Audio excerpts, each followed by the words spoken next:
राधे राधे दोस्तों, आज के वीडियो में हम श्रीमद् भगवत गीता का 14वां अध्याय सुनेंगे। इस अध्याय का नाम गुण त्रय विभाग योग है। इस अध्याय में कुल 27 श्लोक है। श्रीमद् भगवत गीता का 14वां अध्याय प्रारंभ। श्री भगवान ने कहा, हे अर्जुन, समस्त ज्ञानों में भी सर्वश्रेष्ठ इस परम ज्ञान को मैं तेरे लिए फिर से कहता हूँ, जिसे जानकर सभी संत मुनियों ने इस संसार से मुक्त होकर परम सिद्धि को प्राप्त किया है। इस ज्ञान में स्थिर होकर वह मनुष्य मेरे जैसे स्वभाव को ही प्राप्त होता है। वह जीव न तो सृष्टि के प्रारंभ में फिर से उत्पन्न ही होता है और न ही प्रलय के समय कभी व्याकुल होता है।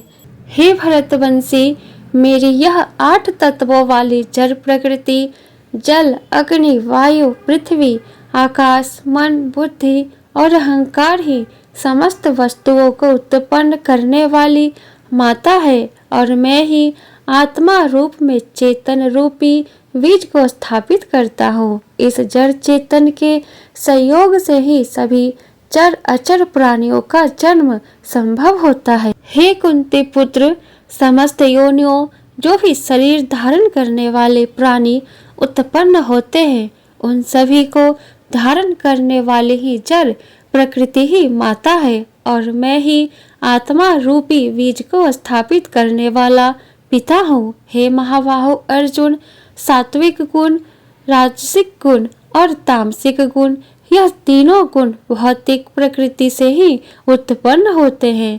प्रकृति से उत्पन्न तीनों गुणों के कारण ही अविनाशी जीवात्मा शरीर में बंध जाती है।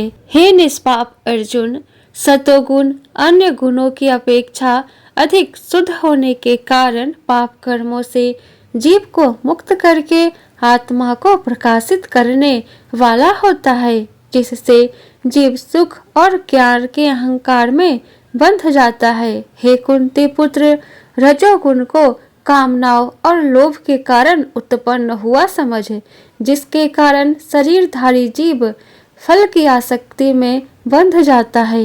हे भरतवंशी, तमोगुण को शरीर के प्रति मोह के कारण अज्ञान से उत्पन्न हुआ समझ, जिसके कारण जीव पागलपन में व्यर्थ के कार्य करने की प्रवृत्ति, आज के कार्य को कल पर टालने की प्रवृत्ति, अचेत अवस्था में न करने योग्य कार्य करने की प्रवृत्ति द्वारा बंध जाता है। हे अर्जुन, सतोगुण मनुष्य को सुख में बांधता है, रजोगुण मनुष्य को सकाम कर्म में बांधता है और तमोगुण मनुष्य के ज्ञान को ढककर प्रमाद में बांधता है। हे भरतवंशी अर्जुन, रजोगुण और तमोगुण के घटने पर सतोगुण बढ़ता है, सतोगुण और रजोगुण के घटने पर तमोगुण बढ़ता है।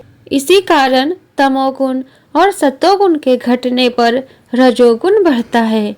जिस समय इसके शरीर सभी 9 द्वारों, 2 आँखें, 2 कान, 2 नथुने, मुख, गुदा और उपस्थ में ज्ञान का प्रकाश उत्पन्न होता है, उस समय सतोगुण विशेष वृद्धि को प्राप्त होता है। हे भरतवंशियों में श्रेष्ठ, जब रजोगुण विशेष वृद्धि को प्राप्त होता है, तब लोभ के उत्पन्न होने कारण फल की इच्छा से कार्यों को करने की प्रवृत्ति और मन की चंचलता के कारण विषय भोगों को भोगने की अनियंत्रित इच्छा बढ़ने लगती है। हे गुरुवंशी अर्जुन, जब तमोगुण विशेष वृद्धि को प्राप्त होता है, तब अज्ञान रूपी अंधकार कर्तव्य कर्मों को न करने की प्रवृत्ति, पागलपन की अवस्था और मोह के कारण न करने योग्य कार्य करने की प्रवृत्ति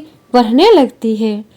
जब कोई मनुष्य सतोगुण की वृद्धि होने पर मृत्यु को प्राप्त होता है, तब वह उत्तम कर्म करने वालों के निर्मल स्वर्ग लोकों को प्राप्त होता है।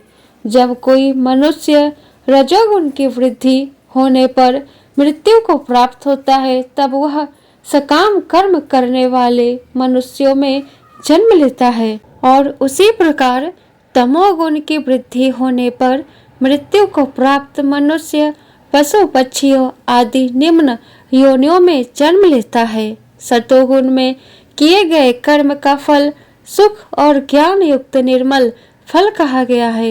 रजोगुण में किए गए कर्म का फल दुख कहा गया है और तमोगुण में किए गए कर्म का फल अज्ञान कहा गया है। सतोगुण से वास्तविक ज्ञान उत्पन्न होता है, रजोगुण से निश्चित रूप से लाभ की उत्पन्न होता है और तमोगुण से निश्चित रूप से प्रमाद मोह अज्ञान ही उत्पन्न होता है। सतोगुण में स्थित जीव स्वर्ग के उच्च लोकों को जाता है। रजोगुण में स्थित जीव मध्य में पृथ्वी लोक में ही रह जाते हैं और तमोगुण में स्थित जीव पशु आदि नीच योनियों में नरक को जाते हैं। जब कोई मनुष्य प्रकृति के तीनों गुणों के अतिरिक्त अन्य किसी को करता नहीं देखता है और स्वयं को दृष्टा रूप से देखता है, तब वह प्रकृति के तीनों गुणों से परे स्थित होकर मुझ परमात्मा को जानकर मेरे दिव्य स्वभाव को ही प्राप्त होता है। जब शरीरधारी जीव प्रकृति के इन तीन गुणों को पार कर जाता है, तब वह जन्म मृत्यु बुढ़ापा तथा सभी प्रकार के कष्टों से मुक्त होकर इसी जीवन में परम आनंद स्वरूप अमृत का भोग करता है। अर्जुन ने पूछा, हे प्रभु, प्रकृति के तीनों गुणों को पार किया हुआ मनुष्य किन लक्षणों के द्वारा जाना जाता है और उसका आचरण कैसा होता है तथा वह मनुष्य प्रकृति के तीनों गुणों को किस प्रकार से पार कर पाता है?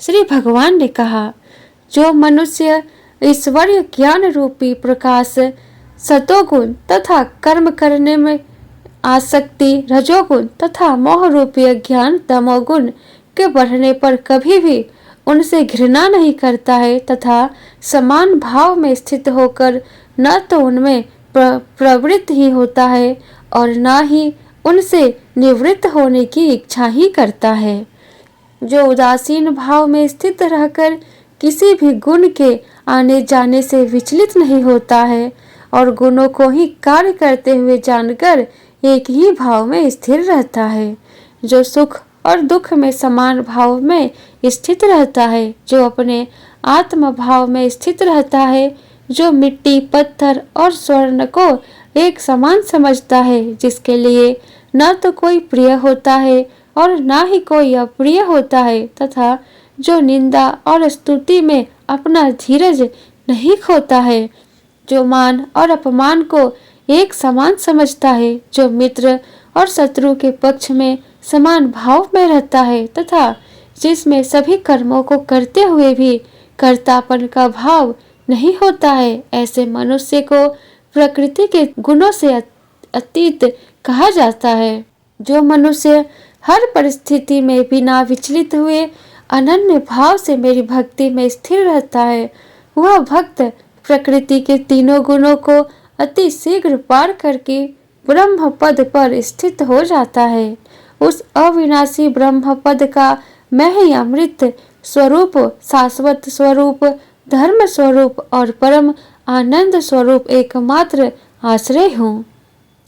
इस प्रकार उपनिषद ब्रह्म विद्या तथा योग शास्त्र रूप श्रीमद् भगवत गीता के श्री कृष्ण अर्जुन संवाद में प्राकृतिक गुण विभाग योग नाम का 14वां अध्याय संपूर्ण हुआ।